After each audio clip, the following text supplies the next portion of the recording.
ನಮಸ್ತೆ ದೊಡ್ಡಬಳ್ಳಾಪುರ, ಇದು ನಿಮ್ಮ ತ್ರಿವರ್ಣ ನ್ಯೂಸ್. ಗೆದ್ದಿರಿ ಬಿಟ್ಟಿ ಬಗ್ಗೆ ಕೊಡ್ತಾ ಇದ್ದಾರೆ, ಅದನ್ನು ಜನಸಾಮಾನ್ಯರಿಗೆ ಸರಿಯಾಗಿ ತಲುಪ್ತಾ ಇಲ್ಲ. ನಮಗೆ ಈ ಗ್ಯಾರಂಟಿಗಳು ನಮಗೆ ಅವಶ್ಯಕತೆ ಇಲ್ಲ. ಹೊರ ರಾಜ್ಯದವರ ಗುತ್ತಿಗೆದಾರ ಮುಲಾಜಿಗೆ ಬಿದ್ದು ಅವ್ರನ್ನ ನೀವು ಬೂಟು ನಕ್ಕೋ ಕೆಲಸ ಮಾಡ್ತಾ ಇದ್ದೀರಿ. ದಿನನಿತ್ಯ ಕೂಲಿ ಮಾಡಿ ಬದುಕುವಂಥ ಜನ ಹೇಗೆ ಬದುಕಬೇಕು ಸ್ವಾಮಿ? ಹೆಂಗೂ ಜಾಸ್ತಿ ಮಾಡಿಬಿಟ್ಟಿದ್ದೀರಾ ಕರೆಂಟ್ ಬಿಲ್ಲು ಎಲ್ಲ. ಇದನ್ನೇ ಉಪಯೋಗಿಸ್ಕೊಂಡು ರಾಜ್ಯನ ಉನ್ನತ ಮಟ್ಟದಲ್ಲಿ ಅಭಿವೃದ್ಧಿ ಮಾಡ್ಬೋದು. ನೀವು ಈ ಗ್ಯಾರಂಟಿಗಳನ್ನ ಕ್ಲೋಸ್ ಮಾಡಿಬಿಟ್ಟು ನಿಮ್ಗೊಂದು ಸಲಹೆ ಕೊಡ್ತಾ ಇದ್ದೀವಿ. ನಮ್ಮ ತಾಲೂಕಿನ ಒಬ್ಬ ಶಾಸಕರು ವೀಕರು ಮಾತಾಡ್ತಾರೆ, ಅವ್ರಿಗೊಬ್ಬರು 3-4 ಸಾರಿ ಗೆದ್ದಿರೋಂಥ ಶಾಸಕರು ಅವ್ರ ಮೇಲೆ ವಿರೋಧ ಮಾಡ್ತಾರೆ. ವಸ್ತುಗಳ ಬೆಲೆ ಅಂತ ರೇಟ್ ಆಗೋಗಿದೆ. ರೈತರು ಬೆಳೆದಿರೋ ತರಕಾರಿಗಂತೂ ನೀವು ಬೆಂಬಲ ಬೆಲೆ ಕೊಡಲ್ಲ. ಆಳ್ವಿಕೆ ಮಾಡ್ತಾ ಇದ್ದೀರೋ ಅಥವಾ ನಮ್ಮ ಜೀವನದಲ್ಲಿ ಹಾಳು ಮಾಡುವಂಥ ಕೆಲಸ ಮಾಡ್ತಾ ಇದ್ದೀರೋ ದಯವಿಟ್ಟು ಗೊತ್ತಾಗ್ತಾ ಇಲ್ಲ. ನಾವು ಚೀಮಾರಿ ಹಾಕುತ್ತಾ ನಾವು ಒಂದು ಪ್ರತಿಭಟನೆಯನ್ನು ಹಮ್ಮಿಕೊಳ್ಬೇಕಾಗುತ್ತೆ. ಯಾಕೆ ಜನಸಾಮಾನ್ಯರ ಮೇಲೆ ಇಷ್ಟೊಂದು ಬರೆ ಎಳಿತಾ ಇದ್ದಾರೆ ಸ್ವಾಮಿ? ಯಾವತ್ತು ಈ 75 ವರ್ಷದ ಇತಿಹಾಸ, ರಾಜಕೀಯ ಇತಿಹಾಸದಲ್ಲಿ ಯಾವತ್ತು ಯಾವ ಸರ್ಕಾರ ಇಂಥ ಕೆಲಸ ಮಾಡಿರಲಿಲ್ಲ. ಸುಡಲಿದೆ ವಿದ್ಯುತ್, ಭೀಕರವಾಗಲಿದೆ ಭವಿಷ್ಯದ ಬೆಳಕು. ಸರ್ ನಮಸ್ಕಾರ, ನಮ್ಮ ಹೆಸರು ಮಂಜು ಅಂತ. ಈ ಸಾರಿ ಬಜೆಟ್ನಲ್ಲಿ ಏನೇನೋ ಯೋಜನೆಗಳು ಇಟ್ಕೊಂಡವ್ರೆ ಅಂತ ನಾವು ಗಮನದಲ್ಲಿ ಇಟ್ಕೊಂಡಿದ್ವಿ.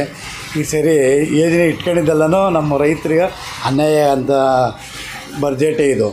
ಬಜೆಟಲ್ಲಿ ಏನಂತಂದರೆ ಇವತ್ತು ಹಾಲಿನ ಬೆಲೆ ರೇಟು ಒಂದು ಕಡೆ ಮಾಡಿದ್ರು ಒಂದು ಕಡೆ ಕಿತ್ಕೊಂಡ್ರು.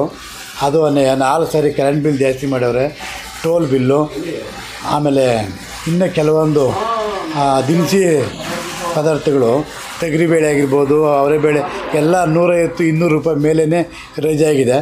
ಆ ಅಧಿವೇಶನದಲ್ಲಿ ಚರ್ಚೆ ಮಾಡಿ ಏನೋ ಮಾಡ್ತಾರೆ ಅಂತಂದರೆ ನಮ್ಮ ತಾಲೂಕಿನ ಒಬ್ಬ ಶಾಸಕರು ವೀಕರು ಮಾತಾಡ್ತಾರೆ, ಅವ್ರಿಗೊಬ್ಬರು 3-4 ಸಾರಿ ಗೆದ್ದಿರೋಂಥ ಶಾಸಕರು ಅವ್ರ ಮೇಲೆ ವಿರೋಧ ಮಾಡ್ತಾರೆ. ಒಬ್ಬ ಯುವಕ ಅವ್ರು ಮಾತಾಡಿದಂಥ ವಿಚಾರಗಳು ಎಲ್ಲರೂ ತಿಳ್ಕೊಬೇಕು. ಮತ್ತು ಇನ್ನೊಬ್ಬ ರಾಯಚೂರು ಕಡೆಯಿಂದ ಇರ್ತಕ್ಕಂಥ ಒಬ್ಬ ಶಾಸಕರು ಶರಣಗೌಡ ಕುಂದಕೂರು ಅಂತ ಹೇಳ್ಬಿಟ್ಟು ಅವರು ಒಬ್ಬ ಯುವಕರು ಅವರು ಎಷ್ಟು ನೋವಿಂದ ಹೇಳ್ತಾ ಇದ್ದಾರೆ. ಅವರು ಹೇಳಿದಂಥ ವಿಚಾರಗಳು ಇವರೆಲ್ಲರೂ ತಿಳ್ಕೊಂಡು ಅರ್ಥ ಮಾಡು ಸರ್ಕಾರದಲ್ಲಿ ಇದನ್ನು ಚರ್ಚೆ ಮಾಡಬೇಕು. ಅವರು ಅದನ್ನ ಬಿಟ್ಬಿಟ್ಟು ಅವ್ರ ಮೇಲೇ ವಿರೋಧ ಮಾಡ್ತಾರೆ. ಇನ್ನು ಯುವಕರು ಇನ್ನೆಂಗೆ ಶಾಸಕರಾಗಿ ಹೋಗಿ ಅಲ್ಲಿ ಕೆಲಸ ಮಾಡೋದು ಇನ್ನೇನದೆ, ಚರ್ಚೆ ಮಾಡೋದು ಏನೈತೆ? ದಯವಿಟ್ಟು ಮಾನ್ಯ ಸಿದ್ದರಾಮಯ್ಯನವ್ರ ಸಾಹೇಬರು, ನಾನು ರೈತರ ಬಗ್ಗೆ ಮಾಡಿ ಏನು ಮಾಡಿದ್ರು, ಎಲ್ಲ ಬೆಲೆ ಏರಿಕೆ 3 ಸಾರಿ 4 ಸಾರಿ ಬೆಲೆ ಏರಿಕೆ ಮಾಡ್ಕೊಂಡೆ ಬಂದುಬಿಟ್ರು. ಹಾಲು ಮೊಸರು ಬಡವನಿಗೆ ದೂರ, ಸರ್ಕಾರ ಕೊಡಲಿದೆ ಹೊರಲಾರದಷ್ಟು ಭಾರ. ನಮಸ್ತೆ, ನಂಜಪ್ಪಯ್ಯ, ಅಧ್ಯಕ್ಷರು, ರಾಜ್ಯ ವಿಜಯ ಕರ್ನಾಟಕ ರಕ್ಷಣಾ ವೇದಿಕೆ. ಆದಮೇಲೆ ಈಗ ಮೊನ್ನೆ ನಮ್ಮ ಮಾನ್ಯ ಮುಖ್ಯಮಂತ್ರಿಗಳು ಏನು ಬಜೆಟ್ನ ಮಂಡನೆ ಮಾಡಿದ್ರು, ಈ ಗ್ಯಾರಂಟಿ ಯೋಜನೆಗಳನ್ನು ಅನುಷ್ಠಾನಗೊಳಿಸೋದಕ್ಕಾಗಿ ಬಜೆಟ್ನಲ್ಲಿ ಎಲ್ಲ ಜನಸಾಮಾನ್ಯರ ಅಗತ್ಯ ವಸ್ತುಗಳನ್ನು ಬೆಲೆ ಏರಿಕೆ ಮಾಡ್ತಾಯಿದ್ದಾರೆ. ಇವರು ಬಜೆಟ್ ಮಂಡನೆ ಮಾಡಿ ಕೆಲವೊಂದು ವರ್ಗದವನ್ನ ಸಮಾಧಾನ ಮಾಡೋದಕ್ಕೋಗಿ ಎಲ್ಲ ರೈತಾಪಿ ಜನಗಳನ್ನ ಬಡ ವರ್ಗದ, ಮಧ್ಯಮ ವರ್ಗದ ಜನರಿಗೆ ಹಾಲಿನ ಬೆಲೆಯನ್ನು ಏರಿಕೆ ಮಾಡೋದರ ಮುಖಾಂತರ 4 ರೂಪಾಯಿ ಲೀಟ್ರಿಗೆ ಏರಿಕೆ ಮಾಡಿದ್ದಾರೆ. ಆಮೇಲೆ ಟೋಲ್ನಲ್ಲಿ ಅದನ್ನು ಏಪ್ರಿಲ್ 1ರಿಂದ ಏರಿಕೆ ಮಾಡಿದ್ದಾರೆ. ನಾವು ವಿದ್ಯುತ್ 200 ಮೆಗಾವ್ಯಾಟ್ 200 ಕಿಲೋವ್ಯಾಟ್ ನಾವು ಫ್ರೀ ಕೊಡ್ತೀವಿ ಅಂದ್ಬಿಟ್ಟು 200 ಯೂನಿಟ್ ನಾವು ಫ್ರೀ ಕೊಡ್ತೀವಿ ಅಂಥೇಳಿ ಅದರಲ್ಲಿ ವಿದ್ಯುತ್ ಬಿಲ್ನ ಜಾಸ್ತಿ ಮಾಡಿದ್ದಾರೆ. ಬಸ್ ಫ್ರೀ ಕೊಡ್ತೀವಿ ಅಂತ, ಇವೆಲ್ಲ ಫ್ರೀ ಬಗ್ಗೆ ಯಾರು ಕೇಳಿರಲಿಲ್ಲ. ನೀವು ನಿಮ್ಮ ಅಧಿಕಾರದ ದಾಸೆಗೋಸ್ಕರ ಫ್ರೀ ಕೊಟ್ಟು ಜನಸಾಮಾನ್ಯರಿಗೆ ಯಾಕ್ರಿ ಹೊರೆ ಹೊತ್ತಿದ್ದೀರಾ? ಯಾಕೆ ಅವ್ರ ಮೇಲೆ ಬರೆ ಎಳಿತಾ ಇದ್ದೀರಾ? ಇವತ್ತು ಒಬ್ಬ ಸಾಮಾನ್ಯ ಮನುಷ್ಯ 100 ರೂಪಾಯಿ ಸಂಪಾದನೆ ಮಾಡಿದ್ರೆ ದಿನನಿತ್ಯ ಆ ಟ್ಯಾಕ್ಸು, ಈ ಟ್ಯಾಕ್ಸು, ಈ ಹೊರೆ, ಆ ಹೊರೆ ಅಂತ ಅವನು 50-60 ರೂಪಾಯಿ ಹೊರೆನೇ ಕಟ್ಟಬೇಕಾದ್ರೆ ಅವನು 25-30 ರೂಪಾಯಿನಲ್ಲಿ ಜೀವನ ಮಾಡೋಕ್ಕೆ ಹೇಗೆ ಸಾಧ್ಯ? ಇದು ತುಂಬ ಹೊರೆ ಆಗಿದೆ. ದಯವಿಟ್ಟು ಮಾನ್ಯ ಮುಖ್ಯಮಂತ್ರಿಗಳು ಇದನ್ನು ಕೂಡಲೇ ಗಮನ ಹರಿಸಿ ನೀವು ರೈತರಿಗೆ ಹೆಚ್ಚಿಗೆ ಮಾಡಿ, ಇಲ್ಲ ಅಂತಿಲ್ಲ. ಬೇರೆ ಹೊರಗಡೆ ರಾಜ್ಯಕ್ಕೂ ನಮ್ಮ ಕರ್ನಾಟಕ ರಾಜ್ಯದಲ್ಲೂ ನಾವು ನೋಡಿದ್ರೆ ರೈತರಿಗೆ ನೀವು ಹಾಲಿನ ಬೆಲೆ ಕೊಡ್ತಾ ಇರೋದೇ ಒಂದು ರೇಟ್ ದರ, ಇಲ್ಲಿ ಜನಸಾಮಾನ್ಯರಿಗೆ ಆಗ್ತಾ ಇರೋದೇ 15-20 ರೂಪಾಯಿ, ಕನಿಷ್ಠ 10-15 ರೂಪಾಯಿ ವ್ಯತ್ಯಾಸ ಬರುತ್ತೆ ಹಾಲಿನ ದರ.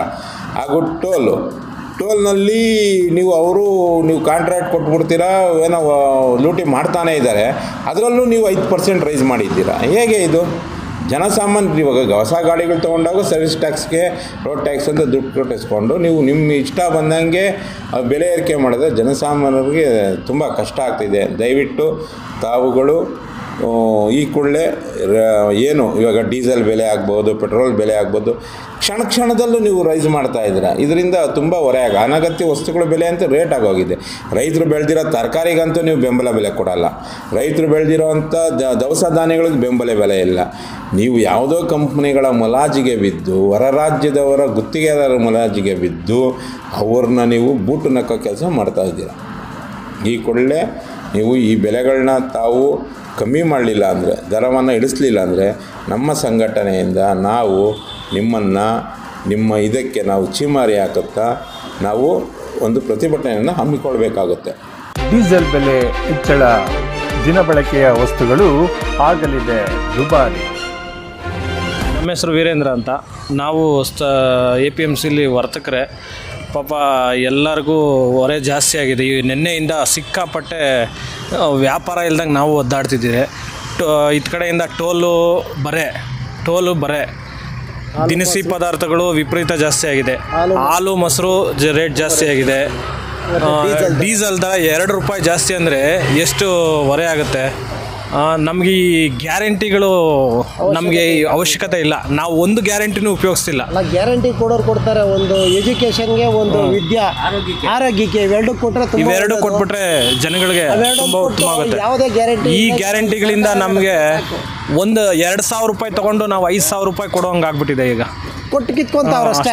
2,000 ಕೊಡ್ತಾರೆ, 20,000 ಕಿತ್ಕೊಂತಾವ್ರೆ, ಇನ್ನೇನಿಲ್ಲ, ಅಷ್ಟೇ ಆಗಿರೋದು. 6 ತಿಂಗಳಲ್ಲಿ 2 ಸರಿ ಡೀಸೆಲ್ ಬೆಲೆ ಜಾಸ್ತಿ ಆಗಿದೆ. ಇದನ್ನು ಕೇಳೋರಿಲ್ಲ, ಹೇಳೋರಿಲ್ಲ. ಯಾರು ಕೇಳ್ಬೇಕು ನಾವು? ಗ್ಯಾರಂಟಿ ಬೇಕಿತ್ತ? ಬೇಕಾಗಿರಲಿಲ್ಲ. ಬಡವನ ನೆಮ್ಮದಿ ಬದುಕಿಗಾದರೂ ಗ್ಯಾರಂಟಿ ಇದೆಯಾ? ಗ್ಯಾರಂಟಿ ನಮಗೆ ಅವಶ್ಯಕತೆ ಇಲ್ಲ ಸರ್. ಮೊದಲಿನ ಜೀವನ ಇದೇ. ಈಗ ಹೆಂಗೂ ಜಾಸ್ತಿ ಮಾಡಿಬಿಟ್ಟಿದ್ದೀರಾ ಕರೆಂಟ್ ಬಿಲ್ಲು ಎಲ್ಲ. ಇದನ್ನೇ ಉಪಯೋಗಿಸ್ಕೊಂಡು ರಾಜ್ಯನ ಉನ್ನತ ಮಟ್ಟದಲ್ಲಿ ಅಭಿವೃದ್ಧಿ ಮಾಡ್ಬೋದು. ನೀವು ಈ ಗ್ಯಾರಂಟಿಗಳನ್ನ ಕ್ಲೋಸ್ ಮಾಡಿಬಿಟ್ಟು ನಿಮ್ಗೊಂದು ಸಲಹೆ ಕೊಡ್ತಾಯಿದ್ದೀವಿ, ನೀವು ಉನ್ನತ ಮಟ್ಟವಾಗಿ ಅಭಿವೃದ್ಧಿ ಮಾಡ್ಬೋದು. ಈ ಹೆಂಗೂ ಬೆಲೆ ಏರಿಕೆ ಮಾಡಿದ್ದೀರಾ, ಈ ಏರಿಕೆ ದುಡ್ಡನ್ನ ಉಪಯೋಗಿಸ್ಕೊಂಡು ರಾಜ್ಯನ ಇಡೀ ದೇಶ, ಇಡೀ ಪ್ರಪಂಚದಲ್ಲೇ ಉನ್ನತ ಮಟ್ಟದ ರಾಜ್ಯನ ಮಾಡ್ಬೋದು.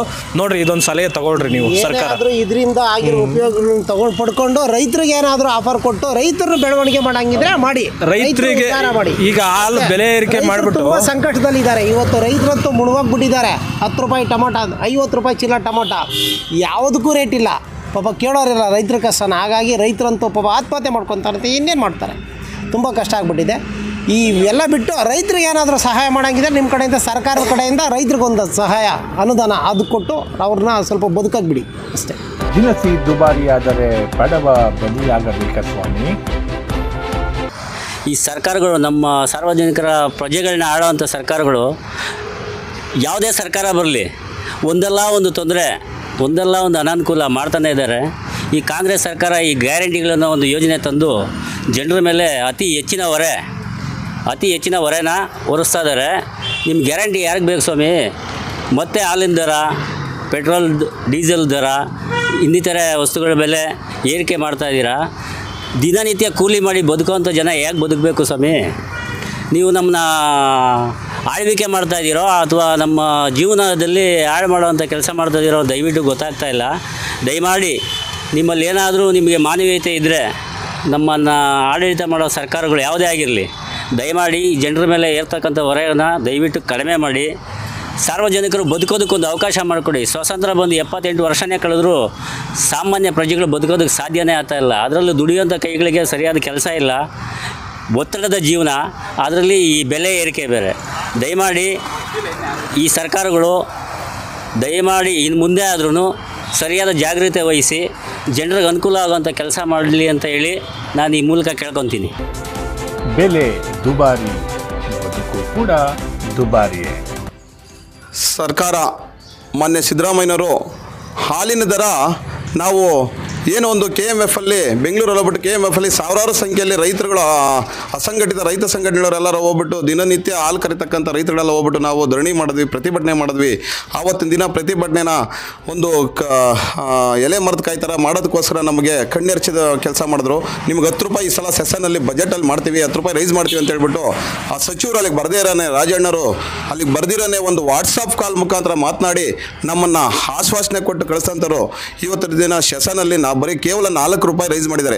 ಅಂದರೆ ಹಾಲು ಉತ್ಪತ್ತಿ ಮಾಡ್ತಕ್ಕಂಥ ರೈತರಿಗೆ, ಹಸು ಸಾಕಿ ಹಾಲು ಉತ್ಪತ್ತಿ ಮಾಡಿ ಡೈರಿಗೆ ಹಾಕೋಂಥ ರೈತರಿಗೆ ಕೇವಲ ಲೀಟ್ರಿಗೆ 4 ರೂಪಾಯಿ ಮಾಡಿದ್ದಾರೆ.